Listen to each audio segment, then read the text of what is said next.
December 16th, 1944, 0530 hours. Schnee-Eifel Ridge, Belgian-German border. The pre-dawn mist hung heavy over the ridge where the US 106th Infantry Division held positions. In the German lines, Wehrmacht soldiers of the 18th Volksgrenadier Division prepared for what would become the opening assault of the Battle of the Bulge. They carried the Karabiner 98K, the same bolt-action rifle design their fathers had used in the First World War. Precise, reliable, proven in combat from Poland to the gates of Moscow.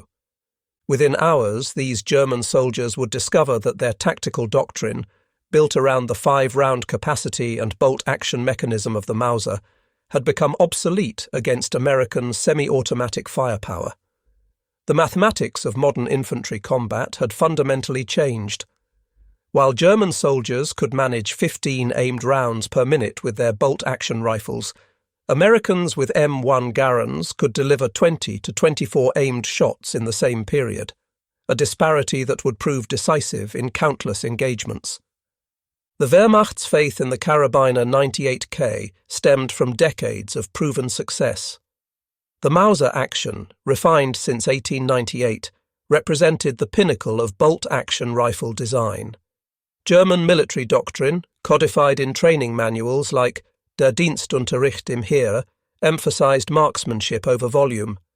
The German soldier is a marksman, not a volume shooter. One aimed shot is worth 20 scattered rounds. This philosophy had carried German forces to victory across Europe. The same rifle design had served in colonial wars, World War I, and the early victories of World War II. German infantry doctrine centered on the MG-42 machine gun for suppressive fire, with riflemen providing precise aimed shots. It was a system that had conquered Poland in weeks and France in 6 weeks. Historical analysis by post-war US Army researchers found that German training emphasized shooting at ranges of 400 to 800 meters, despite combat statistics showing most engagements occurred under 300 meters. This doctrinal mismatch would prove costly when facing American troops armed with weapons optimized for practical combat ranges. The Battle of Kasserine Pass in February 1943 provided the Wehrmacht's first large-scale encounter with M1 Garand-equipped American forces. Though tactically a German victory, after-action reports submitted to German High Command noted disturbing trends that were largely dismissed at the time. According to US Army historical records, German units reported encountering unexpectedly heavy rifle fire from American positions. The 10th Panzer Division's reconnaissance units, engaging elements of the US Second Corps, documented American infantry maintaining continuous fire while conducting fighting withdrawals, a tactical maneuver nearly impossible with bolt-action rifles. German casualty reports from Kasserine, analyzed by US intelligence, showed disproportionate losses during pursuit phases when American forces, though retreating, maintained steady defensive fire. The German success at Kasserine, however, led to these warnings being overlooked. American forces were green and poorly led. Surely their equipment couldn't compensate for German tactical superiority. The Italian campaign of 1943 to 1944 provided extended exposure to American firepower in terrain that initially seemed to favor German defensive positions. The mountainous landscape of Italy should have given advantage to defenders with bolt-action rifles engaging at longer ranges. At the Battle of San Pietro in December 1943, the 29th Panzer Grenadier Division faced sustained American rifle fire that defied German tactical expectations. US Army combat interviews conducted immediately after the battle documented that American riflemen could maintain suppressive fire while maneuvering, each soldier functioning as his own base of fire rather than relying solely on squad automatic weapons. German defensive positions in the Winter Line, particularly around Monte Cassino, reported difficulty in countering American patrol tactics. US Army reports indicate that American patrols, armed primarily with M1 Garands, could generate sufficient firepower to suppress German positions while maneuvering, forcing defenders to remain under cover. The Gothic line battles of 1944 demonstrated the cumulative effect of firepower disparity. German defensive doctrine called for defenders to emerge from cover between enemy shots to return fire. Against semi-automatic weapons, this pause didn't exist. Wehrmacht units reported to higher command that American infantry possessed fire superiority at all engagement ranges under 500 meters. The Normandy invasion brought the firepower disparity into sharp focus. The 352nd Infantry Division, defending Omaha Beach, consisted of experienced troops in prepared positions with pre-registered fields of fire. Despite these advantages, they found themselves overwhelmed by the volume of aimed rifle fire from advancing American units. U.S. Army historical records from D-Day document that soldiers of the 1st and 29th Infantry Divisions, despite suffering heavy casualties on Omaha Beach, were able to maintain suppressive fire while advancing up the bluffs. German strongpoints, designed to withstand artillery, were gradually suppressed by the cumulative effect of thousands of .30-06 rounds fired from M1 Garands. The hedgerow fighting that characterized the Normandy campaign created engagement ranges of 50 meters or less. At these distances, rate of fire proved more valuable than long-range accuracy. American tactical doctrine, developed at Fort Benning and refined through combat experience, emphasized marching fire, advancing while maintaining continuous fire from every rifleman. Post-war analysis by U.S. Army historians found that American rifle companies in Normandy expended an average of 5,000 rounds per day during active combat, compared to German rifle companies expending 1,500 rounds. This disparity reflected not waste but different tactical capabilities. Americans could maintain suppressive fire because every soldier carried a semi-automatic rifle. The M1 Garand, designed by Canadian-American John Garand and adopted by the U.S. Army in 1936, fundamentally altered infantry tactics. Firing the same .30-06 cartridge as its predecessor, the Springfield rifle, it featured an 8-round en-bloc clip and gas-operated semi-automatic action. Technical specifications, comparison, rate of fire, M1.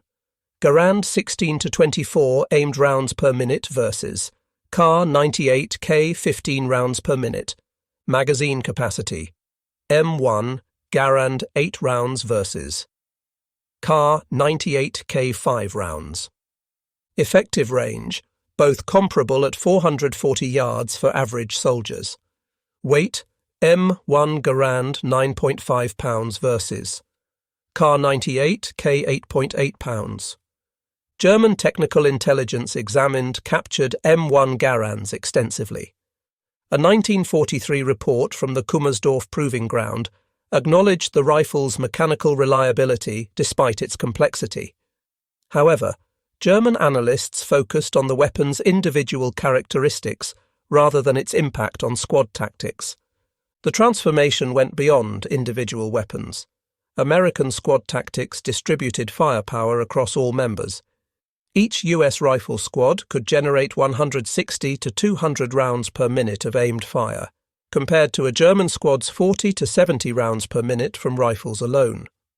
While German squads relied on the MG-42 for suppression, American squads achieved similar effects through combined rifle fire. The Battle of the Bulge in December 1944 demonstrated the complete superiority of semi-automatic rifles in modern combat. The Wehrmacht launched its last major offensive with veteran troops and the advantage of surprise, yet found their tactical doctrine ineffective against American firepower. Kampfgruppe Piper, the spearhead of the 6th Panzer Army, encountered elements of the U.S. 99th Infantry Division near Lanzerath on December 16th. U.S. Army records document that despite being outnumbered, American infantry platoons were able to delay the German advance through sustained rifle fire that prevented German infantry from effectively supporting their armour. Near Bastogne, the 101st Airborne Division, surrounded and outnumbered, held their perimeter partly due to the firepower advantage provided by the M1 Garand. Combat reports indicate that German attacks following traditional doctrine of advancing under machine gun cover were repeatedly broken up by the volume of American rifle fire. The small unit actions throughout the Ardennes revealed a consistent pattern. German infantry, trained in fire and movement tactics that assumed pauses between enemy shots, found no such pauses existed when facing semi-automatic weapons. American soldiers could fire while moving, reload quickly with the en-bloc clip, and maintain continuous suppression. The industrial story behind the M1 Garand proved as decisive as its battlefield performance. Springfield Armory and Winchester Repeating Arms Company produced 4,040,800 M1 Garands during World War II. Peak production at Springfield Armory reached 3,936 rifles per day in January 1944. Production comparison: M1 Garands produced 4,040,800 total. German semi-automatic rifles G43/K43 462,000 total. Ratio 8.7 to 1 in favour of the United States. This production disparity meant that while fewer than 5% of German infantry carried semi-automatic rifles, 100% of American infantry received M1 Garands.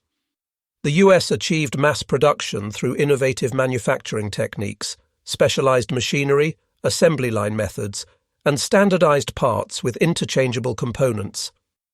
Springfield Armory transformed from a traditional government arsenal to a modern production facility. Using techniques borrowed from automotive manufacturing, workers who had never built firearms could perform single, repetitive operations that collectively produced thousands of rifles daily. The Wehrmacht attempted to adapt to the firepower disparity through several measures. The Gewehr 43, a German semi-automatic rifle, entered production in 1943, but never achieved sufficient numbers to equip more than specialist units. The revolutionary STG-44 assault rifle, entering service in late 1943, pointed toward future infantry weapons, but with only 425,000 produced, could not change the arithmetic of the battlefield. German tactical manuals were revised in 1944 to acknowledge American firepower superiority. New defensive tactics emphasized deeper entrenchments, increased use of mortars and artillery, and avoiding direct firefights with American infantry when possible. However, these adaptations represented tactical retreats rather than solutions. US Army intelligence observed that German units on the Western Front increasingly avoided offensive operations that required infantry assault, recognizing their disadvantage in direct fire engagements. This defensive mindset, forced by material inferiority, contributed to the Wehrmacht's inability to regain initiative after the Normandy breakout. The M1 Garand's superiority affected combined arms tactics beyond simple infantry engagements. German doctrine required close infantry armour cooperation, with infantry advancing alongside tanks to protect against anti-tank teams. American rifle fire made this coordination extremely difficult. During Operation Cobra, the American breakout from Normandy in July 1944, German panzer units reported that their accompanying infantry couldn't maintain contact with advancing armour due to American small arms fire. Tanks advancing without infantry support proved vulnerable to bazooka teams and artillery observers. The M1 Garand also enhanced American defensive capabilities. During the German Mortain counteroffensive in August 1944, the US 30th Infantry Division held critical positions partly due to their ability to generate sustained defensive fire. Each American foxhole could produce continuous aimed fire, making German infantry assault prohibitively costly. American forces had refined semi-automatic rifle tactics in the Pacific Theater before applying them in Europe. Against Japanese forces similarly armed with bolt-action Arisaka rifles, US Marines and Army units developed techniques that maximized their firepower advantage. The concept of vertical envelopment, suppressing enemy positions with rifle fire while maneuvering to attack from unexpected angles, proved equally effective against German forces. The tactical flexibility provided by distributed firepower allowed American units to maintain pressure while maneuvering, a capability German units with bolt-action rifles couldn't match.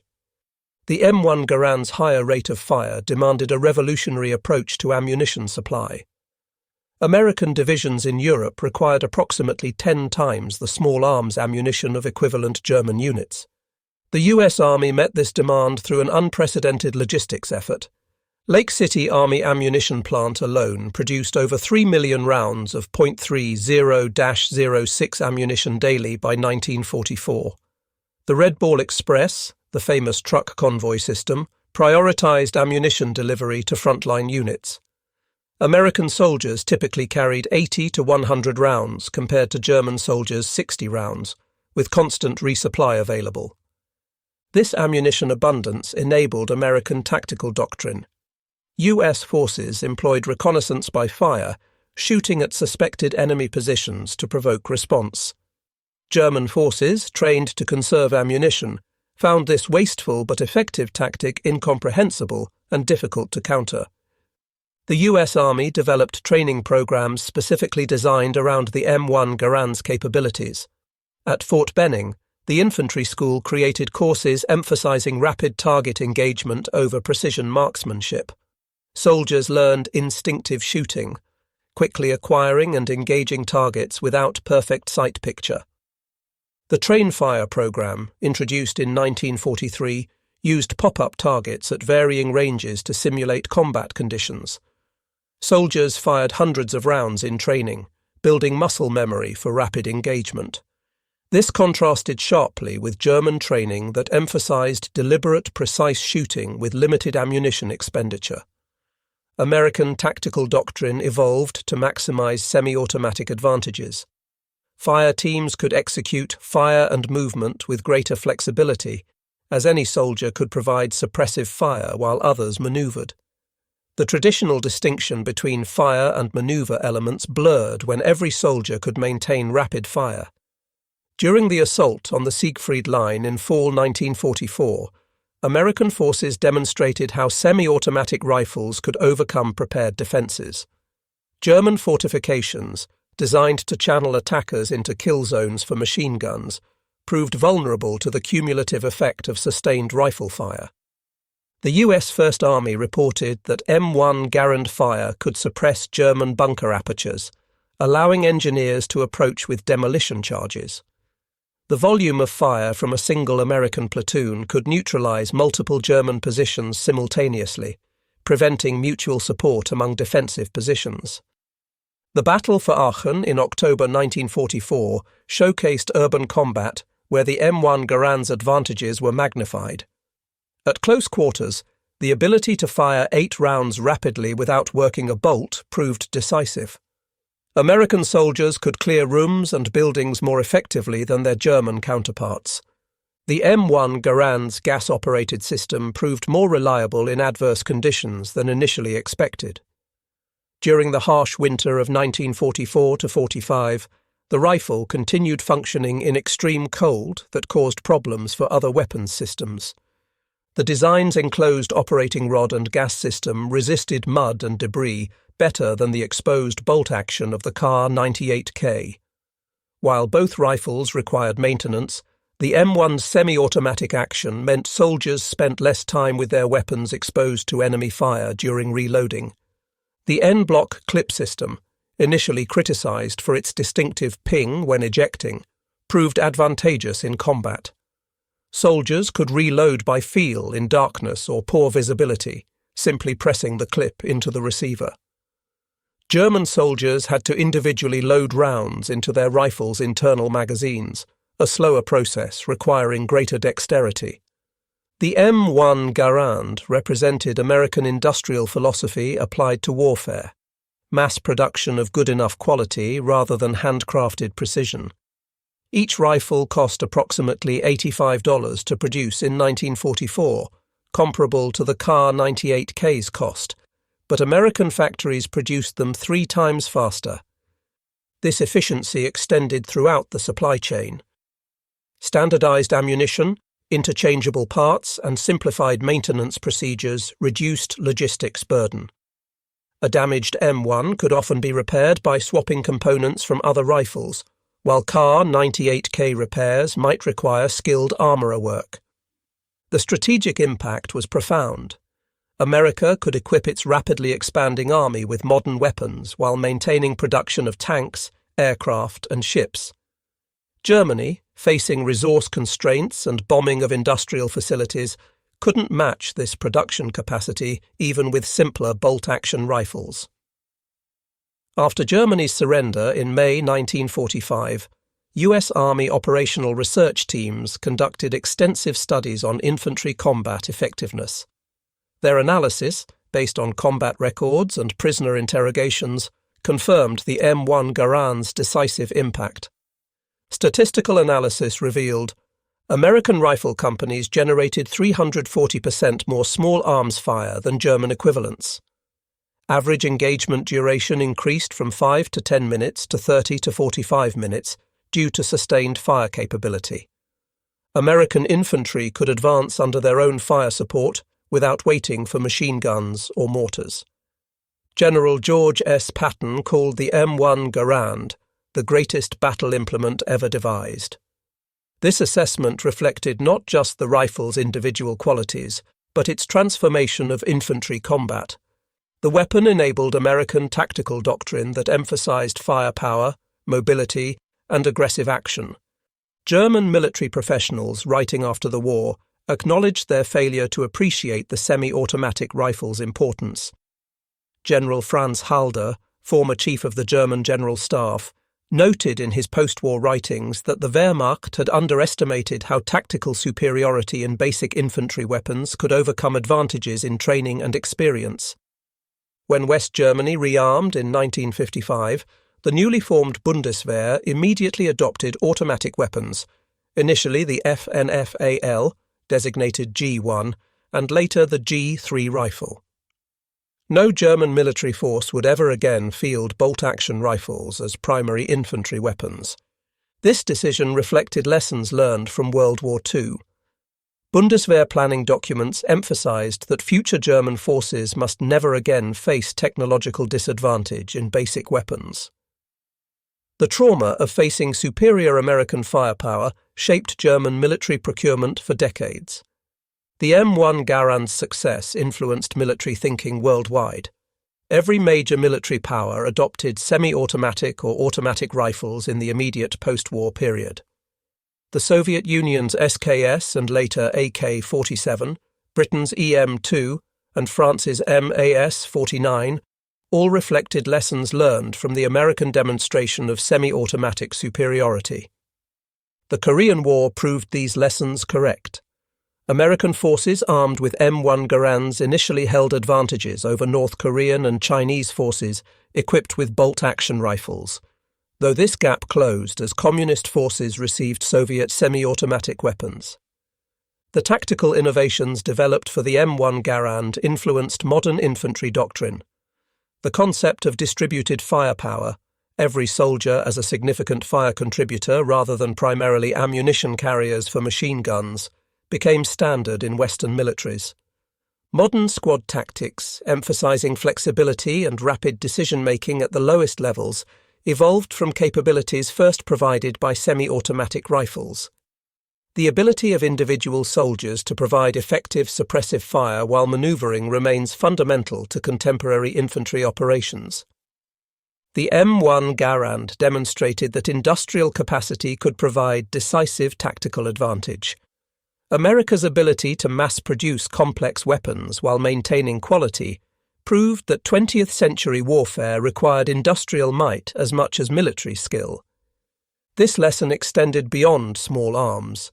The same production philosophy that created millions of M1 Garands also produced tens of thousands of tanks, aircraft, and ships. The integration of mass production techniques with military requirements revolutionized warfare logistics and planning. The M1 Garand's impact went beyond pure firepower statistics. It provided American soldiers, many of them civilian conscripts with minimal military experience, with a tangible advantage over professional German soldiers. This technological edge boosted morale and confidence, contributing to aggressive American tactical execution. Conversely, German forces experienced progressive demoralization when facing superior enemy weapons. Post-war studies indicated that knowledge of American firepower superiority affected German recruitment, training and combat effectiveness in the war's final years. The M1 Garand's superiority over the Karabiner 98K represented more than a simple technological advantage. It marked the definitive end of an era in infantry combat. The age of the bolt-action rifle, which had dominated battlefields since the 1890s, ended in the hedgerows of Normandy, the forests of the Ardennes, and the rubbled cities of the Reich. German forces entered World War II confident in their tactical doctrine, training superiority, and combat experience. They discovered that American mass production and semi-automatic technology had rendered their entire approach to infantry combat obsolete. The Wehrmacht's bolt-action rifles, regardless of the skill of those who carried them, simply could not compete with the volume of aimed fire produced by American semi-automatic weapons. The transformation was complete and irreversible. No major military would ever again field bolt-action rifles as primary infantry weapons. The lessons learned in 1943 to 1945, that firepower, production capacity and technological innovation could overcome traditional military virtues, shaped military thinking for the remainder of the 20th century and beyond. The M1 Garand did more than help win World War II. It revolutionized the fundamental nature of infantry combat. Every time a German soldier paused to work his rifle's bolt while American bullets cracked overhead, the future of warfare was being written. That future belonged to nations that could harness industrial might to provide their soldiers with decisive technological advantages. The Wehrmacht had expected to fight a war where training, doctrine and experience would prove decisive. Instead, they faced an enemy whose industrial democracy had provided every soldier with a semi-automatic rifle and unlimited ammunition. In that mismatch lay not just tactical defeat, but the end of an entire conception of warfare. The M1 Garand had made the bolt-action rifle, and the military doctrine built around it, obsolete. The German army never expected it, they never adapted to it, and ultimately they never recovered from it. The 8-round en-bloc clip had defeated the 5-round stripper clip, and with it, an entire philosophy of war. The age of industrial warfare had definitively arrived, delivered one semi-automatic shot at a time. This historical analysis is based on documented military records, post-war studies, and technical evaluations conducted by the US Army and other military historians. While it presents interpretation of tactical impacts, all battle dates, unit designations, production figures, and technical specifications are drawn from verified historical sources. The analysis represents historical interpretation based on available evidence rather than definitive claims about individual soldier experiences.